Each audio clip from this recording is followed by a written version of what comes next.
আমরা অনেকেই সকালের ঘুমে অভ্যস্ত, তাই না? আমিও টুকটাক ঘুমাইতাম। দীর্ঘদিন থেকে আমি নিজের সঙ্গে সংগ্রাম করছি যে রাত যদি ঘুম নাও হয়, সকালে কোনো ঘুম নেই। এবং আলহামদুলিল্লাহ বহুদিন পর্যন্ত আল্লাহর তৌফিকে আমি ঘুমাই না।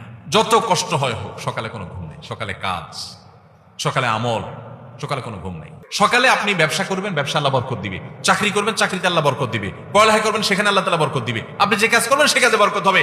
আর যদি ঘুমায় থাকেন তাহলে অলসতায় বরকত হবে। জীবনের বরকত ধ্বংস হয়ে যায়, প্রোডাক্টিভিটি নষ্ট হয়ে যায় এই সকালের ঘুম।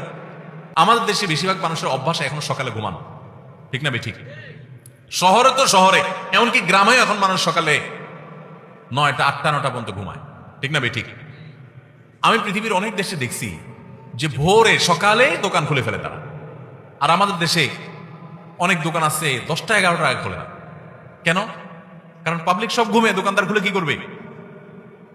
অনেক উন্নত দেশে আমি দেখেছি যে সন্ধ্যার পর রাস্তাঘাটে আর গাড়ি ঘোড়া নাই, তেমন ফাঁকা হয়ে গেছে, মানুষ ঘুমাইতে চলে গেছে। আর আমাদের দেশে রাত 8টা 9টা মানে সবচাইতে পিক জ্যামের টাইম, কারণ পাবলিক ঘরের গুলো সব বাইরে গেছে। আর ভোরবেলা ফজরের পর রাস্তা ফাঁকা ফাঁকা, কারণ সব নাকটাই না ঘুমাইতেছে। ভাইরা আমার, মনে হবে খুব ছোট্ট ইস্যু, ছোট ইস্যু না, অনেক বড় ইস্যু। জীবনের বরকত ধ্বংস হয়ে যায়, প্রোডাক্টিভিটি নষ্ট হয়ে যায় এই সকালের ঘুম। হেফজখানার ছাত্ররা তাদের দ্বিতীয় সিক্রেট হলো তারা সকালে কাজ করে। নবী সাল্লাল্লাহু আলাইহি ওয়াসাল্লাম দোয়া করেছেন, আল্লাহুম্মা বারিক লি উম্মতি ফি বুকুরিহা, আল্লাহ আমার উম্মতের জন্য ভোরের সময়টাতে আপনি বরকত দান করেন। নবীজি দোয়া করে গেছেন, সকালে আপনি ব্যবসা করবেন, ব্যবসা আল্লাহ বরকত দিবে। চাকরি করবেন, চাকরিতে আল্লাহ বরকত দিবে। পড়ালেখা করবেন, সেখানে আল্লাহ তাআলা বরকত দিবে। আপনি যে কাজ করবেন সে কাজে বরকত হবে। আর যদি ঘুমায় থাকেন তাহলে অলসতা বরকত হবে, মানে অলসতা বেশি হবে। ভাইরা আমার, তাহলে হেফজখানার ছাত্ররা দেখেন ভোর রাতে উঠে যায় এবং পড়ালেখা করে। আমরা অনেকেই সকালের ঘুমে অভ্যস্ত, তাই না? আমিও টুকটাক ঘুমাইতাম। দীর্ঘদিন থেকে আমি নিজের সঙ্গে সংগ্রাম করছি যে রাত যদি ঘুম নাও হয়, সকালে কোনো ঘুম নেই। এবং আলহামদুলিল্লাহ বহুদিন পর্যন্ত আল্লাহর তৌফিকে আমি ঘুমাই না।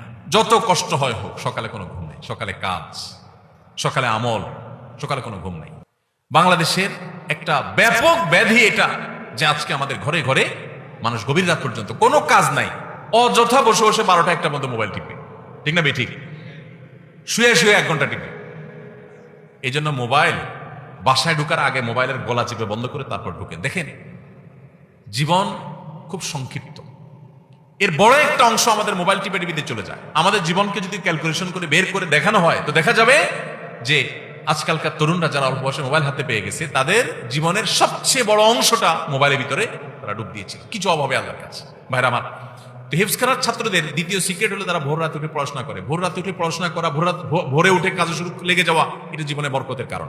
নাম্বার 3, তারা কাইলুলা করে। এইটা তো একেবারে বিদায় হয়ে গেছে, এই সুন্নাত এখন কোথাও নাই হেফজখানা ছাড়া।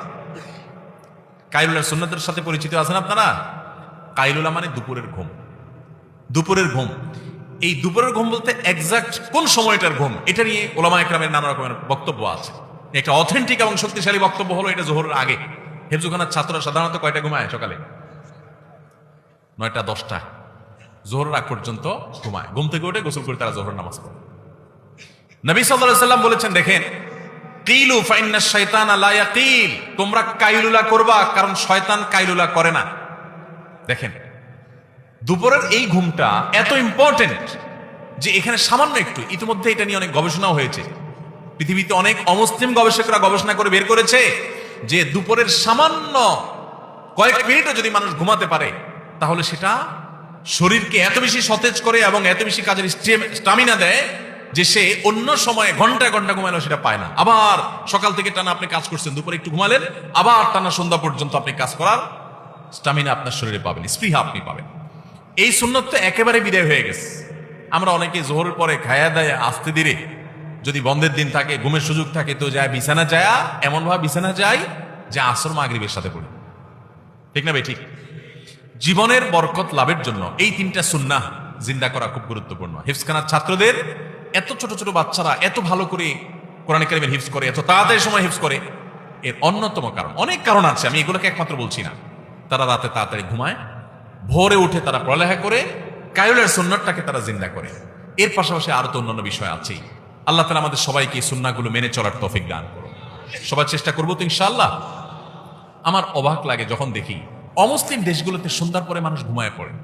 আমি অবাক হয়ে গেছি, যেখানে দেখেছি আমি জিজ্ঞেস করছি প্রবাসী বাংলাদেশি ভাইদেরকে, ভাই এটা কি এই দেশের নর্মাল কালচার? বলে হ্যাঁ, এটা কমন কালচার এখানকার, যে সবাই সন্ধ্যার পর পর ঘুমায় পড়ে। আমি বলি আরে, এটা তো আমার হাদিসে আছে, আমার নবী সাল্লাল্লাহু আলাইহি ওয়াসাল্লাম বারবার বলে গেছেন, তিনি রাত জাগতেন না কখনো। আর আমার দেশে মানুষকে কোনোভাবে বোঝানো যায় না, কোনোভাবে বোঝানো যায় না। শুধু আমার দেশ হলে একটা কথা, যত মুসলিম দেশ আছে, বিশেষ করে মিডিল ইস্টের মানুষ তো আরো ভয়াবহ, তাদের রাত হয় রাত 12টা-1টার পর, আর আমার দেশে মানুষের রাত হয় রাত 9টার পর, ঠিক না? অফিস আদালত থেকে আইসা, দোকানপাট বন্ধ করে আইসা, কাজ কাম করে আইসা বাসায় জামা কাপড় খুলা, এশার নামাজটাকে যারা নামাজ পড়েন তারা বোঝা মনে করেন, নামাজ পড়ে ফেলছেন, ঝামেলা শেষ।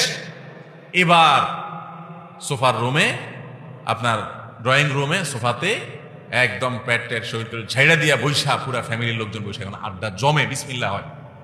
রাত 10টার পরে আড্ডার কি হয়? বিসমিল্লাহ হয়। এরপরে 11টা-12টার দিকে আস্তে আস্তে বিছানা যাও, তাও ওই আধা হাত একটা মোবাইল সাথে থাকে। এবার ওইটা আবার আধা ঘন্টা 1 ঘন্টা টিকতে থাকে। ভাইরা আমার, জিন্দিগির বরকত নষ্ট হওয়ার জন্য যথেষ্ট। আমি আলহামদুলিল্লাহ আপনাদেরকে আনন্দের সংবাদ শুনাই। আমার বাসার মধ্যে যখন থাকি আমরা, রাত 10টার মধ্যে ঘুম শেষ, সবাই রাত 10টার ভিতরে ঘুমায় যাবে। এই প্রতিজ্ঞাকে বাস্তবায়ন করার জন্য প্রতি মুহূর্তে আমরা চেষ্টা করে যাচ্ছি এবং আলহামদুলিল্লাহ বেশিরভাগ ক্ষেত্রে আমরা সফল। আর সকালে কোনো ঘুম নাই। সকালে যে ছাত্র সে পড়ালেখা চলে যাবে, যে কর্মজীবী তার কাজ শুরু করবে, মা তার ঘরের কাজ শুরু করবে, সবাই তার কাজে লেগে যাবে। রাতে তাড়াতাড়ি ঘুমাবে। রাতের ঘুমটা স্বাস্থ্যের জন্য দরকারি। আপনি মনে করেন কি ভাই, হুজুর ঘুমের ওয়াজ করতে আসছে, এই ঘুমের মধ্যে আপনার দুনিয়া এবং